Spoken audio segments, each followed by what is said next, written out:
So again, hello everyone. I am Jasmine Sanchez. I am the program officer and the grants manager here at the foundation, and I am also the girlsBEST program lead. Many of you have emailed with me before anything surrounding girlsBEST.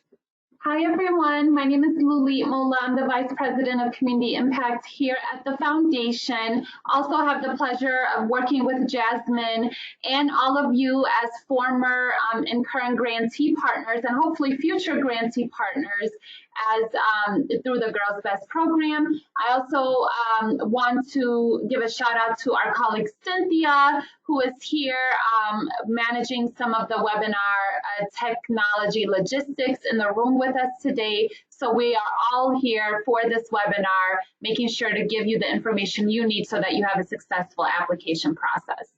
Yeah, so thank you, Lulit. And so as we dive into the webinar, if you have questions, we will be answering questions at the end of the webinar. So please use the question function in the webinar platform to ask your questions, and we will make sure to address all questions at the end of the webinar.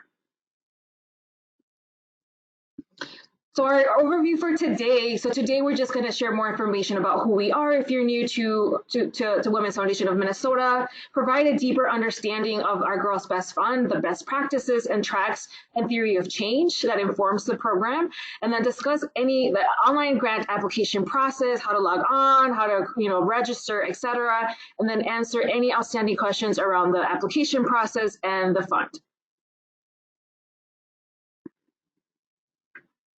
So again, we are the Women's Foundation of Minnesota. Our mission is we are a statewide community foundation investing in innovation to drive racial and gender equity across the state of Minnesota.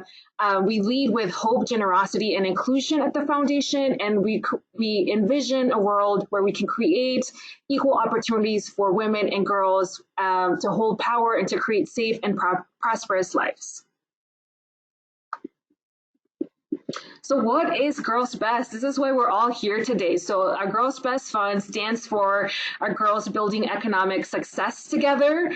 And so we launched the fund in 2002, and this was informed by a series of listening sessions that we did across the state.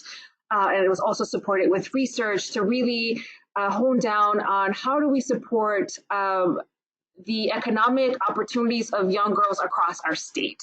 And so over time, over the 19 years of the girlsBEST Fund, we have funded over $4 million, invested $4 million across the state to support programs led by girls ages 12 to 18. And then through this funding, through this investment, we have impacted the lives of over 44 girls and community members. So the grant opportunity for the girlsBEST Fund that is currently live. So we're looking to support organizations, Minnesota organizations and groups with girl-driven programs that will apply for this 6th cohort. So our grants will be awarded up to 3 years of funding. So each year we will renew the grant opportunity based on evaluation and then progress towards goals and outcomes.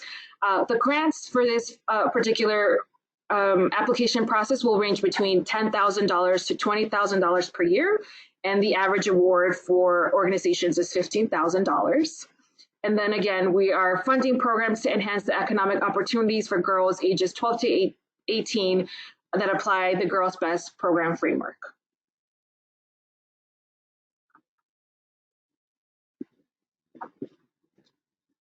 So this fund is about girls building economic success together. So our focus is on economic programs that really hone in on economic opportunities for girls. We know that investing in the economic success of girls is an underpinning for girls' equity. It increases their safety, it improves their health outcomes, and it impacts their access to leadership opportunities. So economics is really the glue that holds all of those aspects of wellness together. And we know, as I'm sure you know, working with girls directly, when we're investing in girls, it is inevitable that we will be investing in families because girls come to the table with their families and with their communities. So through this girlsBEST Fund, we really want to support programs that work to ensure economic success, working directly with girls.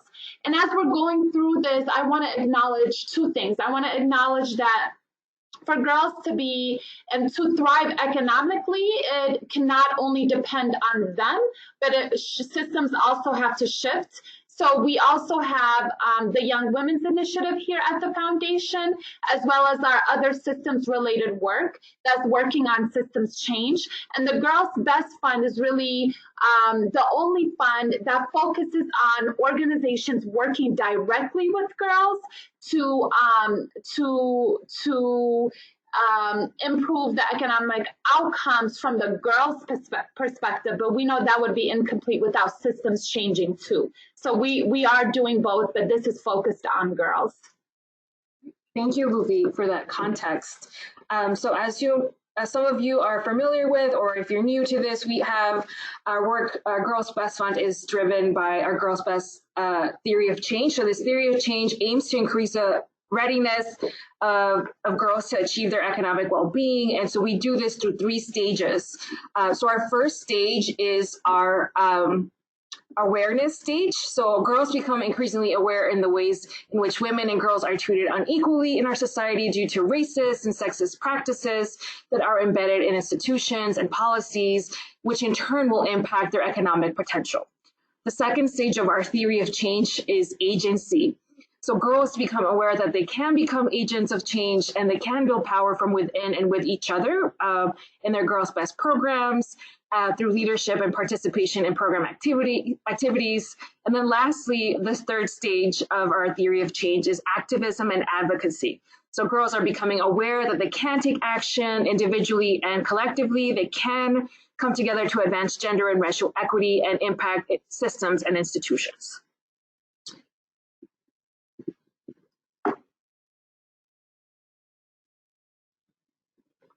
So now we're going to talk about how this theory of change or framework is applied through programs. So we will apply this theory of change through 4 tracks.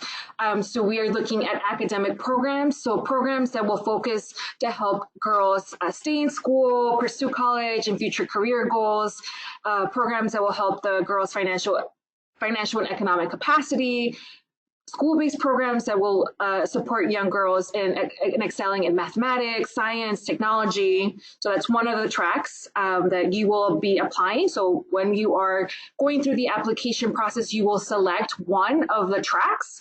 And then the second track we have here is our entrepreneurial track. How are programs supporting and teaching girls how to start a business, develop a business, plan a business, etc. Our third track would be our employment development and high-paying, high-skill careers track. So programs are then focusing to support girls in employment skills, encourage them to seek high-paying jobs, support them with maybe it's mock interviews, cover letters, resume building, etc. And then lastly, the fourth track is our public education and advocacy. So we're thinking of girls that are organizing on issues that impact their economic success. So examples, again, include access to reproductive and family planning, sexual health, ending violence, and immigration. So again, to remind everyone in the webinar today, so all of these tracks, again, ultimately will need to help girls improve their economic outcomes and opportunities through the work that they do. So in the application, you will be asked to go back one slide, you'll be asked how you will be applying this girlsBEST theory of change of awareness, agency, and then activism and advocacy, as well as which program track your organization uses to apply the theory of change. We've gotten all of this information from grantee partners we funded for the last 18 years. So for a lot of organizations, this is in fit with the work they're already doing. You shouldn't be creating new work for this grant, but rather making the connection between your work and the girlsBEST theory of change, since this is completely based on organizations telling us what works best to achieve economic impact with girls across the state. And we also have notable practices, right, Jasmine? Yes, and again, thank you, Lee, for the context. So again, these notable practices, again, have been informed by many years of work with communities across the state. To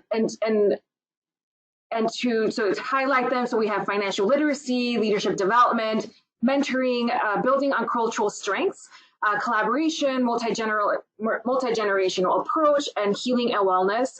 So again, as you're applying to this particular fund, you're going to tell us how does your program use these practices already to, again, improve the economic outcomes and opportunities for young girls across the state. And then for our grantee partners who are, again, joining us, and then you have probably received funds through girlsBEST in the past. Again, we want you to focus on, again, not creating something new, but like, how are you going to deepen, right, the work that you're already doing with the girls that you're serving in the hopes of improving their economic opportunities and outcomes. And then for our healing and wellness practice, so this is something that kind of has come in conversations over the years with girlsBEST grantee partners, especially given political climate or just changes that are really impacting the livelihoods and economic opportunities of girls directly across our state. We recognize that some organizations they know that in order for girls to access economic opportunities, they also have to heal and feel well to access these opportunities. And so that's something we recognize that some organizations and communities already are doing. And so we want to make sure that if you are doing that, you highlight that as you work on the application.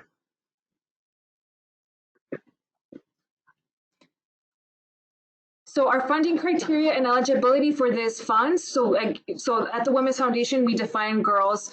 Our definition of girls includes any young person who identifies as a girl, and that the program is inclusive of transgender, gender nonconforming, and gender non-binary people.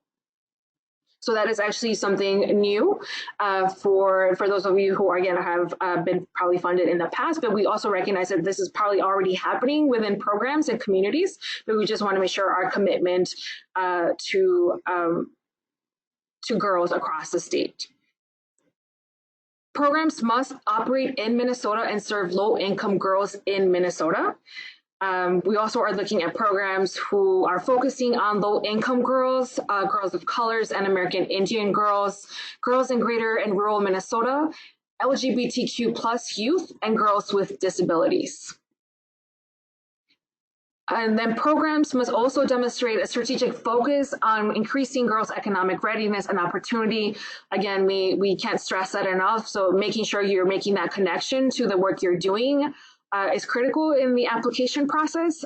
So please make sure if you're doing it, just speak to it. And if you do have questions, then we'll make sure to address those at the end of the webinar.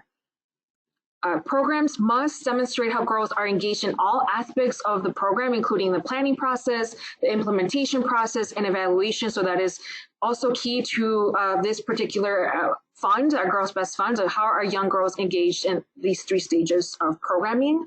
And then lastly, programs must serve girls ages 12 to 18 years old across the state.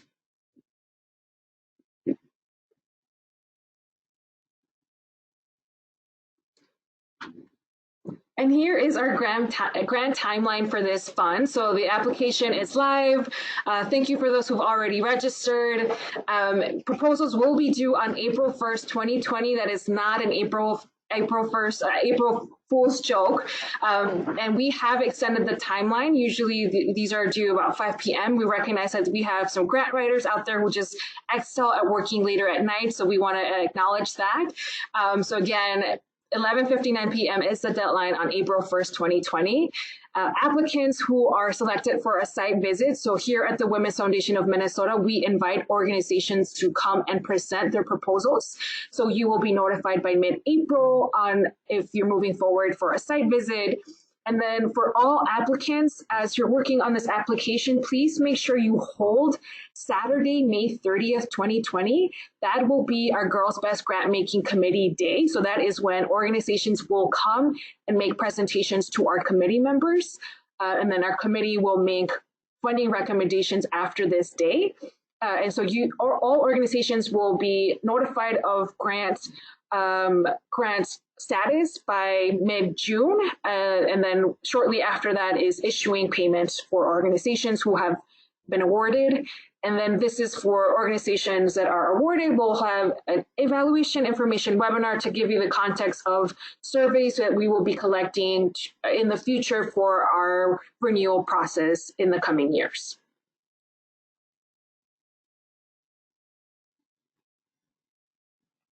So again, our grant period and evaluation, so that'll coincide with the academic year. So year one, and June 15, 2020 through June 14, 2021. Year two, again, mid-June to mid-June, and the same with year three. And so as we mentioned earlier too, so we do collect evaluation on a yearly basis from organizations. And then this information, this evaluation helps inform the renewal process for multi-year funding. So this is information that we share with our girlsBEST committee, and then they help make renewal recommendations based on that. And then we will also do a yearly survey of girls in your programs. This survey really does help us ensure our relevancy with our theory of change. If we're noticing trends or just other needs from community, that this is where we see this. So these are important, and we will make sure to talk more about our evaluation at our evaluation information webinar in July.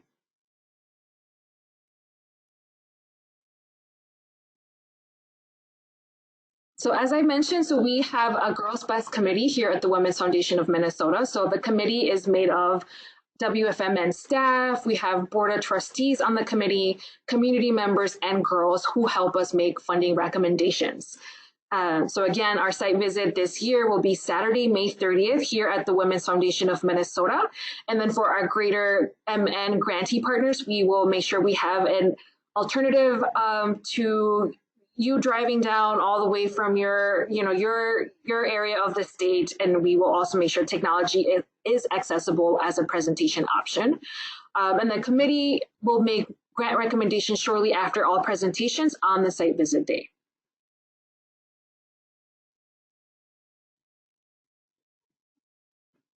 So here is our application process. So again, some of you are very familiar with our application portal. Some of you are new to our application portal. So I want to walk us through our Spectrum grant portal page. So give me just a second here. So as I dive into,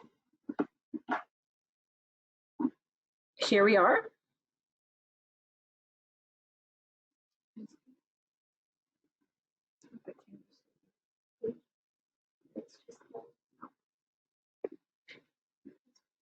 Okay, great. So here is our web portal page, and that is linked to our RFP. So if you are a new user to this platform, and thank you for those who've already registered and are working on your application, awesome.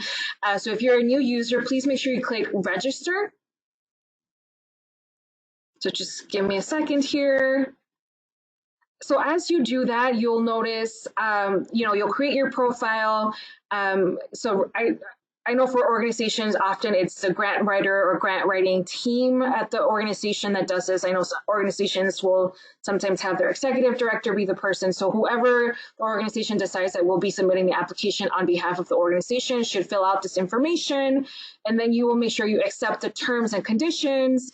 You click grant applicant. And once you do that, you can search for your organization in the system. So for example, if you look for, Women's Foundation of Minnesota, we're in the system, and then you would click on that organization. If you're a new organization to our system, you will create a new organization, and then you will fill out the information. You fill out your organization's information. If you're a fiscally sponsored organization, then you also want to make sure you include your fiscal sponsor's information. So for example, your name of the organization and then your fiscal sponsor's information. And if you have questions with that as you're registering, please make sure to reach out to me directly, and I can help you troubleshoot through that if you have any issues. So ideally, when you do that, then you're able to have your email, you have your password, then you log on to the application itself. So give me a second here. So I'm gonna just log in to show you the components of the application.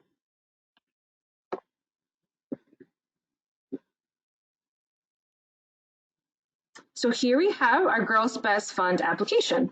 So because I am an admin, I will just show you, I will preview, I won't try to fill out an application, but just one note before I move on to that. So if you have already registered and you are returning to work on an application, please make sure you don't click on the available applications portion. Make sure you're going back to this saved application column, because that is where you will find the information you've been working on. So if you click on this right-hand side column on the application itself, then what you're doing is you're restarting a new application. So please make sure that you're actually returning to a saved application and not starting a new one. So that's just an FYI for everyone in the webinar today. So here is the girlsBEST application. So our intro is just, again, the RFP information, organization information. So all of these pink boxes are required information for organizations, and then the blank ones are not required. So please make sure you fill that out, and usually you can't submit if you are missing a field or question that is required. The next section of the application is the actual proposal description. So, your organization, describe your programming, and so these will have character counts here at the bottom. So all of these questions are also required, so please make sure you fill these out. If you're someone who likes to work on Microsoft Word first and then put things into this portal, please make sure that you use an intermediary like a notepad, because sometimes, depending if you're using a Mac or a PC, you'll have wonky characters show up when you paste onto our actual grant portal, onto our grant application.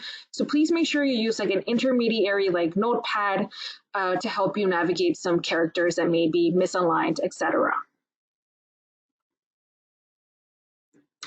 And then our application, or then the framework. So here is where we ask you if you've received a planning grant in the past through girlsBEST, please describe outcomes you've attained through these grants.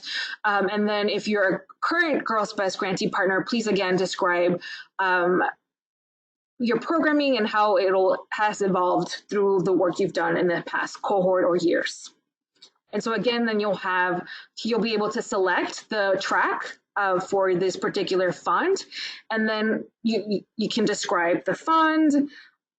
And so again, all of the pink boxes means that this is a question that is required. Lastly, how are you going to apply some of our notable practices, or how are you already using these notable practices in the work that you do? So again, you'll have a character count for each of these questions. And then lastly, we will have attachments. So here is where you'll upload some information. As you can see here, we've highlighted some particular links. So I want to make sure you don't miss those links. So we have our download project budget and template here. So for those of you who are returning, you've used our template before. For those of you who are new to this fund, make sure you just click, you download the document, and then you add your information here and you save it, and then you upload it before you submit. And this is what it looks like. It's a very straightforward form. And then also we have our demographic survey here. So this survey will just help us understand who does your program serve. So we want to make sure that when you're answering, you're including information for the girls that are in your girlsBEST programming. And so you will also notice some blue question marks, and these blue question marks will just give you more information. So for example, list of staff, the list must include gender and race, ethnicity of your staff, etc. So it'll just give you more information, and that's also highlighted at the top here to make sure that you understand that why you see those blue question marks. So again, you have, you can come back, save your work, log off, come back on. And again, make sure that when you do that, that you are just coming back to your saved application, and that you're not starting a new application from scratch.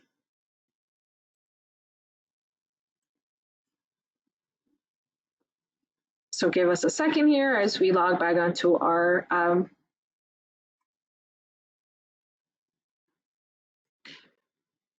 So here we are again. So again, make sure, and since the deadline is 11:59 p.m. on April 1st, please make sure that you access or request access to the grant portal way ahead of time. At 11:59 p.m. we will all be asleep as WFMN staff. So please plan accordingly. We will not have anyone available for last minute troubleshooting issues that may come up. So be aware of that. So again, all proposals must be submitted online and must include all of the application components. And again, as questions come up, I know that technology sometimes is, issues do come up. If you notice anything, I am happy to assist you, troubleshoot with you. And if you just notice something wonky, just let me know. And so I can be aware and make sure that I make changes on the back end here. So again, lastly, I am Jasmine Sanchez, the Program Officer Grants Manager at the Foundation. So here is my contact information, my direct line, and our toll-free number for our greater MN organizations who are looking to apply for the fund. I will be your content point of contact, and then I will also be assisting all organizations with technical assistance. So I'm happy to answer questions, and I've gotten a lot of questions already. So thank you all who have been calling or emailing me prior to this webinar. And again, I will be accessible up to 5 p.m. on April 1st for any content or technical assistance before the deadline. So thank you all for joining us today. And now we're going to see if we have any questions or comments about the girlsBEST Fund. We want to make sure that you have all the information to move forward and apply. We want you to apply. And if you do have questions, please make sure you can ask today.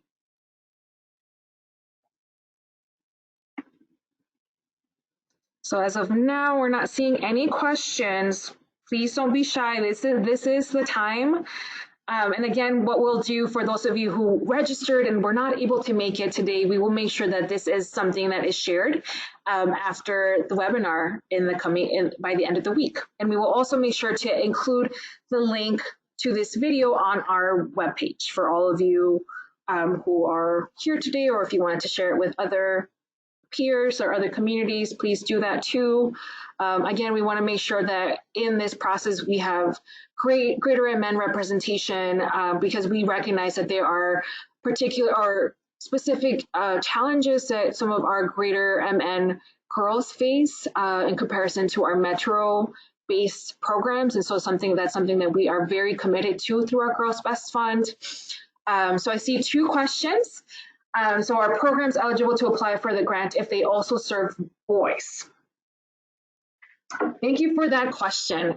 So for this particular fund, yes, your programs can serve boys, but when you are filling out the information in your application, we want you to focus on the girls that the program is serving.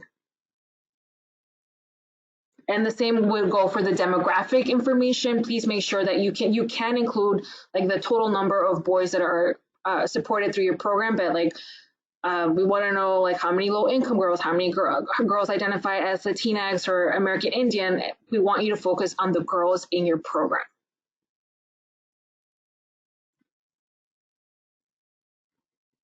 Any additional questions?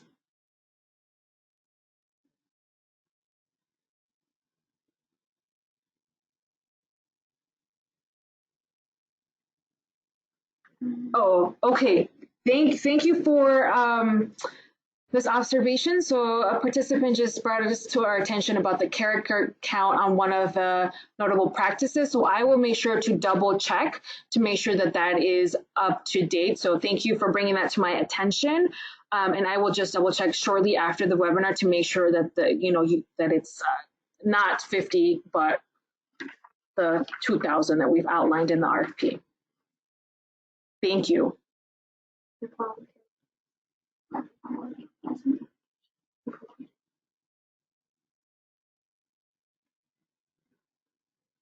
Yeah, and so we have a comment here around character count.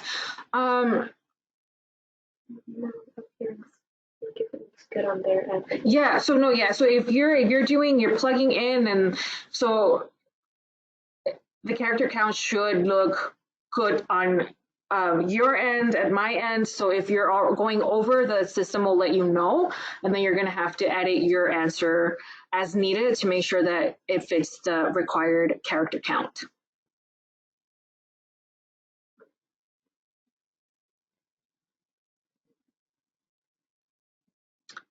Alrighty, so it seems like those were the questions we had from the group today. And again, I am accessible via email. I am accessible by my direct line, and I will make sure to check out this character count and one of the notable practices questions to make sure that it's accurate. So thank you for bringing that to my attention. So this is why we're here, to answer all your questions and to make sure that you feel supported as you apply for our girlsBEST fund. And help improve the economic opportunities for girls ages 12 to 18 across our state. So again, thank you all for joining us here this afternoon, and we will make sure to share the webinar as we upload it to our website. So thank you again, everyone. Have a wonderful rest of your day. Bye.